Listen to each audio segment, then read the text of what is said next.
গাজায় বেসামরিক নাগরিকদের ওপর গণহত্যার জবাবে রোববার ইসরায়েলের দক্ষিণাঞ্চলীয় শহরগুলোতে রকেট হামলার কথা জানিয়েছে হামাস। বার্তা সংস্থা রয়টার্সের প্রতিবেদনে এ তথ্য জানানো হয়েছে।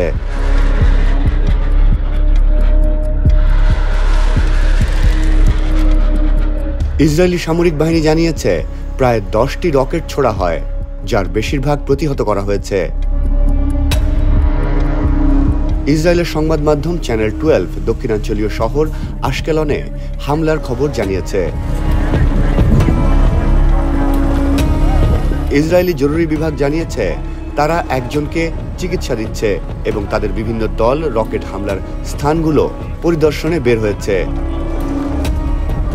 ইসরায়েলি জরুরি সেবা বিভাগের প্রচারিত ভিডিওতে দেখা গেছে শহরের রাস্তায় ভাঙা গাড়ির জানালা ও ধ্বংসাবশেষ ছড়িয়ে ছিটিয়ে রয়েছে।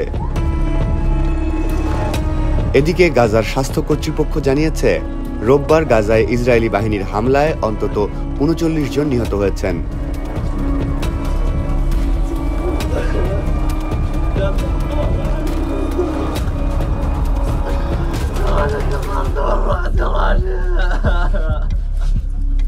রকেট হামলার পরপরই ইসরায়েলি সামরিক বাহিনী রকেট নিক্ষেপের কথা উল্লেখ করে মধ্য গাজা উপত্যকার দেইর আল বালাহ শহরের বেশ কয়েকটি জেলার বাসিন্দাদের এলাকা ছেড়ে চলে যাওয়ার নির্দেশ দিয়েছে।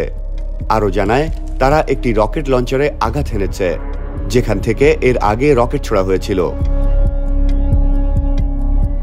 ইসরায়েলের প্রতিরক্ষা মন্ত্রণালয় থেকে জারি করা এক বিবৃতিতে বলা হয়েছে নেতানিয়াহু জোরালো প্রতিক্রিয়া চালানোর নির্দেশ দিয়েছেন এবং হামাসের বিরুদ্ধে ইসরায়েলি সামরিক বাহিনীর তৎপরতা অব্যাহত রাখার অনুমোদন দিয়েছেন। ইসরায়েলের চ্যানেল 12 টেলিভিশন জানিয়েছে গাজা থেকে ছোড়া রকেট হামলায় অন্তত 12 জন সামান্য আহত হন, তাদের চিকিৎসা দেওয়া হয়েছে।